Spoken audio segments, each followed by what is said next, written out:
Então, vamos começar o nosso Conexão APM com um tema que todo gestor aqui presente deveria levar muito a sério. Eu tenho certeza que levam, sim. Como arrecadar mais, mas sem aumentar a carga tributária sobre o cidadão, que já é muito pesada, né, gente? Então, dívida ativa acumulada é um dos maiores ativos ociosos da administração pública municipal, um recurso que já é devido ao município, mas que raramente é cobrado com eficiência. Márcia Paterno vai nos apresentar agora o potencial real desse instrumento para o orçamento municipal. Márcia é a nossa palestrante, nossa primeira palestrante. Ela é advogada, especialista em direito tributário pela PUC de São Paulo. Vamos recebê-la com muitos aplausos. Obrigada, Seja Raquel. bem-vinda, Márcia. Muito obrigada. Bom dia a todos. Meu nome é Márcia Paterno. Eu quero inicialmente cumprimentar todas as autoridades aqui presentes, todos os participantes desse encontro, todos os gestores, os servidores que vieram em busca de boas práticas e que já estão acontecendo na administração pública para poder implementar aí nas suas cidades, né? Eu gostaria de saudá-los na pessoa do Dr. Fred Guidoni, que é um advogado, um gestor público, um grande defensor do municipalismo, atual presidente da APM e ex-prefeito de Campos do Jordão. Doutor, muito obrigada pelo convite, por essa organização desse encontro tão importante para debater os desafios do municipalismo, né? Então, quando eu recebi o convite para falar sobre a gestão da dívida ativa, que, na verdade, já é um spoiler aí do como arrecadar arrecadar mais sem aumentar os impostos, eu me senti muito à vontade com o tema, porque eu convivo de perto com esse tema desde 2008, acompanhando os desafios que os municípios enfrentam na recuperação dos seus créditos. Então, para poder trazer aí a dimensão desse tema, eu gostaria de passar aqui alguns dados para vocês. Então, o atual modelo de cobrança, que é o ajuizamento das ações de execução fiscal, elas são um problema não só do municipalismo, ela é um problema que impacta diretamente o judiciário. O CNJ fez um estudo onde ele constatou que 40% das ações que tramitam nas varas brasileiras são execução fiscal. E que também é a classe processual que mais causa congestionamento no poder judiciário.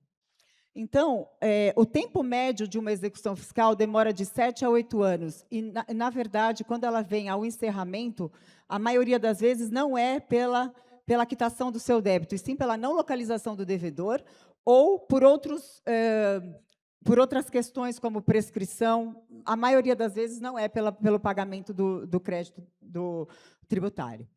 Então, desde então, o CNJ e o Judiciário vêm racionalizando para impedir o ajuizamento das ações. E vocês devem ter aí a realidade de perto, que é essa resolução 547 do CNJ, que vem impondo limites para o ajuizamento da ação. O que ele pede? Primeiro, ele pede para que os municípios tenham uma eficiência maior na cobrança, para que façam uma gestão efetiva da dívida ativa, para que eles façam uma cobrança efetiva. Então, só mandar a carta, na verdade, não será possível só mais isso. E também, muitas vezes, mandar a carta com AR, também, se o contribuinte não for quem recebeu a AR, também não será suficiente. E, ao mesmo tempo, essa resolução ela cria uma equiparação, a meu ver, desfavorável entre o ente público e o governo federal, porque R$10.000, eu acredito que eles estejam aí aumentando e incentivando a inadimplência. Então, qual que é o cenário atual? O Estado de São Paulo tem cerca de 500 bilhões de estoque em dívida ativa. A dívida ativa da União ultrapassa 2,9 trilhões. Todas as prefeituras têm estoques enormes de dívida ativas, algumas giram em torno de bilhões. E nós entendemos que os entes públicos não possuem ferramentas tecnológicas, tampouco know-how para atingir de forma massificada os inadimplentes, né?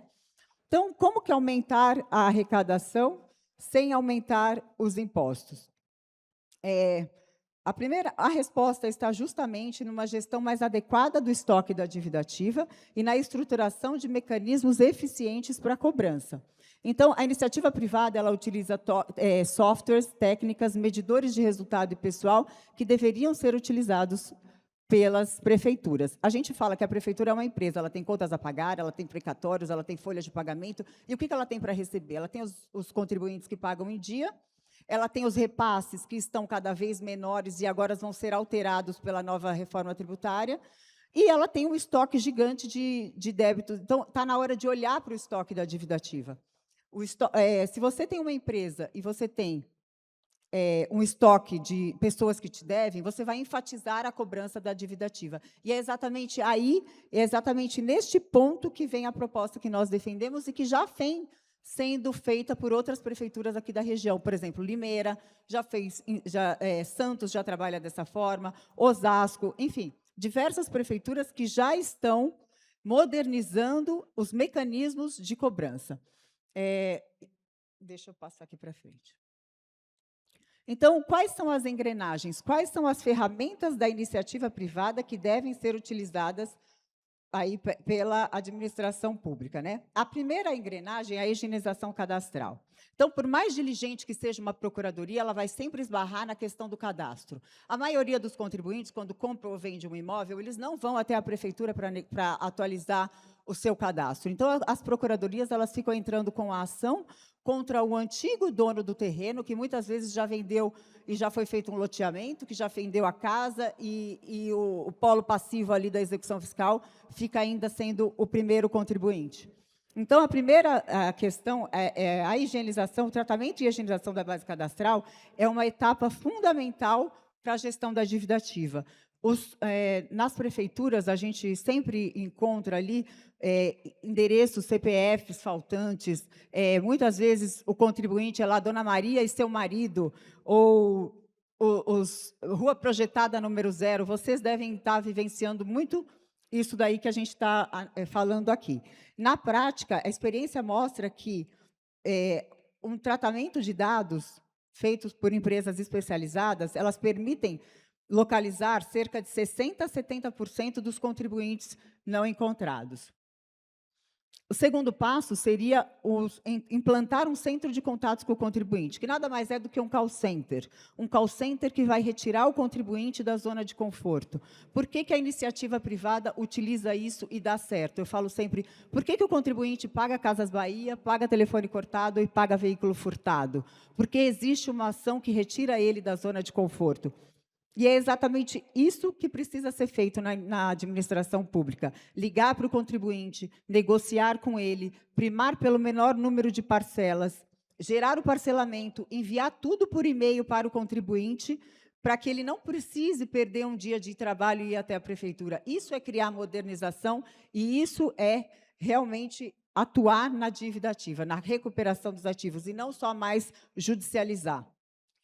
Então, a gente costuma falar também que essa ligação ela tem força de citação, porque muitas vezes o contribuinte não sabe que deve, muitas vezes ele não sabe que existe uma ação de execução fiscal contra ele, muitas vezes ele não sabe que no curso da ação de execução fiscal, ainda assim, ele pode negociar, então ele vai receber uma ligação dentro do ambiente de escritório, enfim, vai negociar tudo por telefone.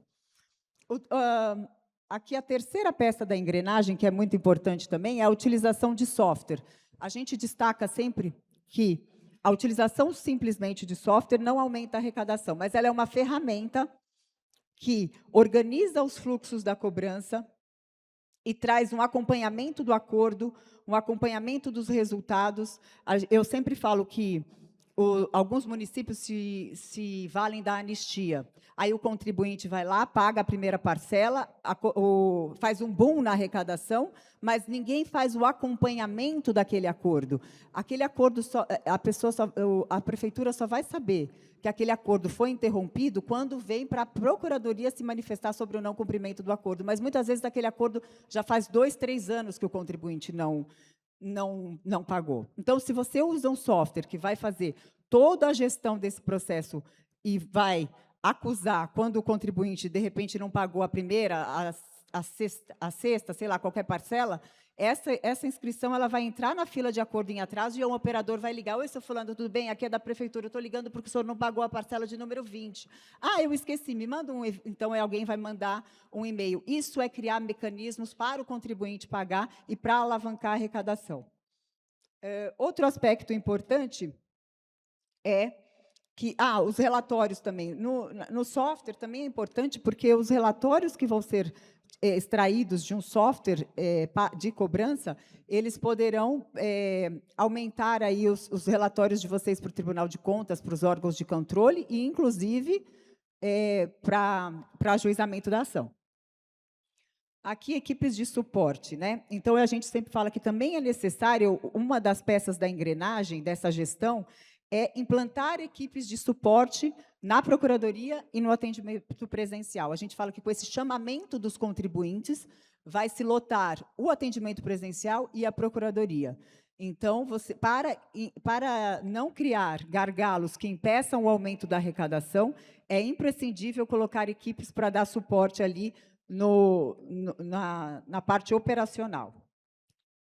E não menos importante aqui a capacitação e motivação dos servidores. É muito importante que os servidores que fazem o atendimento do contribuinte, muitos vão regularizar através de mandar e-mail e eles assinam a confissão de dívida, muitos vão querer ir até a praça de atendimento. Para esses contribuintes que vão até a praça de atendimento, é importante que o servidor esteja capacitado, com treinamentos, workshops, onde ele vai se sentir parte integrante do processo, para que ele não vire para o contribuinte e fale, olha, mas o mês que vem vai sair uma anistia, ou então, olha, por que você vai pagar em 6 vezes, você pode pagar em 30?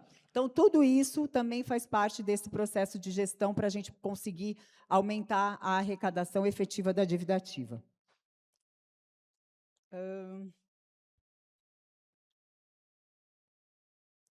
Naquele estudo que o CNJ fez, do impacto da dívida ativa no judiciário, uma das recomendações é exatamente essa. É essencial a abertura de canais com o contribuinte, de comunicação com o contribuinte, para aumentar a efetividade da recuperação de ativos.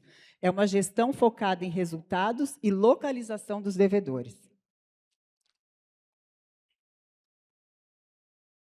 Então, o resultado de uma gestão e de uma cobrança mais eficiente é o descongestionamento do Poder Judiciário, o cumprimento das diretrizes do CNJ e do Tribunal de Justiça, responsabilidade fiscal, cumpre a lei de responsabilidade fiscal, traz um maior controle efetivo da dívida ativa, eficiência da gestão de ativos, uma modernização da gestão e uma ampliação de recuperação de créditos municipais.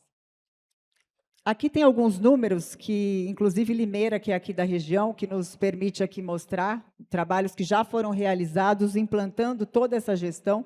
Então, aí um implemento ao que já vinha sendo arrecadado. Esses números são todos públicos e são retirados também do portal da transparência de cada uma das cidades.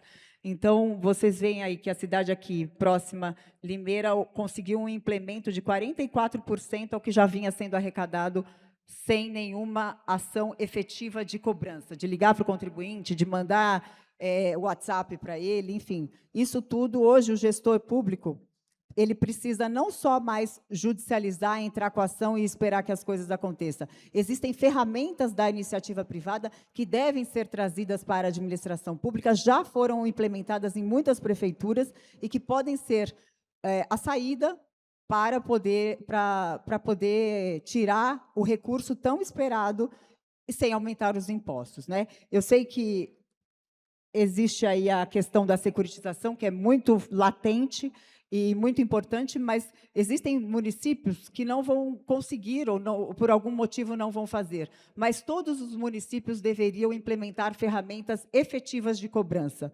porque senão eles vão ser engolidos pela inadimplência. Não dá mais para só judicializar e esperar, e muitas vezes é atingido pela prescrição intercorrente e perda de receita, e isso tudo, vocês aí, as prefeituras com estoques enormes, de onde dá para se tirar dinheiro. Então, é isso. Eu agradeço aí a oportunidade de falar um pouquinho sobre o que a gente já vem vendo em outras prefeituras. E é isso, Raquel. Obrigada, viu? Obrigada a todos. Obrigada, Marisa. Que bom, né? Ouvir quem entende do assunto.